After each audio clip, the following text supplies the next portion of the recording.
నడపాలో నేర్పుదాం వాళ్ళకి. ఎవరి దగ్గర నుంచి చంద్రబాబు గారు కూడా పెట్టారు కదా, వాళ్ళది ప్రొఫెషనల్ టీం నడిచింది కదా. సునీల్ కనుగోలు వాళ్ళ టీము తెలంగాణలో ఎట్లా నేసారు, ప్రొఫెషనల్ గా నడిపారు.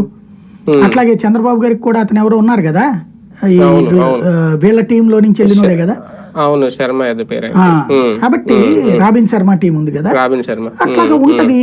దాన్ని అట్లాగే చేసుకోవడం. కాకపోతే వాళ్ళకి అలాంటిది ఐఐటీలు ఇట్లాంటి వాళ్ళకేమో గ్రౌండ్ లెవెల్ పాలిటిక్స్ తెలియదు. ఇక్కడ పూర్తిగా నమ్మేటటువంటి విధానం ఉండాలి. కాకపోతే ఇప్పటికిప్పుడు సాధ్యం కాదు. ఇప్పుడిప్పుడే అంటే దెబ్బతిని ఉన్నారు కాబట్టి సహజంగా ఈ వ్యతిరేకతలు ఈ గోలంతా నడుస్తుంది.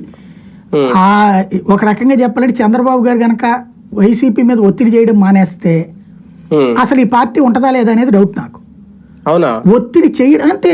ఎందుకంటే ప్రశాంతంగా పార్టీ నడుపుకుంటారేమో అనుకుంటా. ఏం నడుస్తుంది, ఇట్టాగా ఉంటది, ఒకరికొకరు తిట్టుకుంటా. ఈ ఒత్తిడి వల్ల ఏమైనా దృష్టి పెట్టలేకపోతున్నారేమో జగన్ గారు దీని మీద. అంత సీన్ ఏం లేదు. ఈ ఒత్తిడి వలన ఏమైపోతున్నదంటే ఇప్పుడు కార్యకర్తలు ఎవరైతే అరెస్ట్ అవుతారో వాళ్ళందరూ జగన్ కి పట్ల ఫేవర్. అంటే శాంతం పార్టీని వదిలేసినోడు కూడా ఇప్పుడు జగన్ కోసం తప్పనిసరిగా తిరగాల్సి వస్తుంది.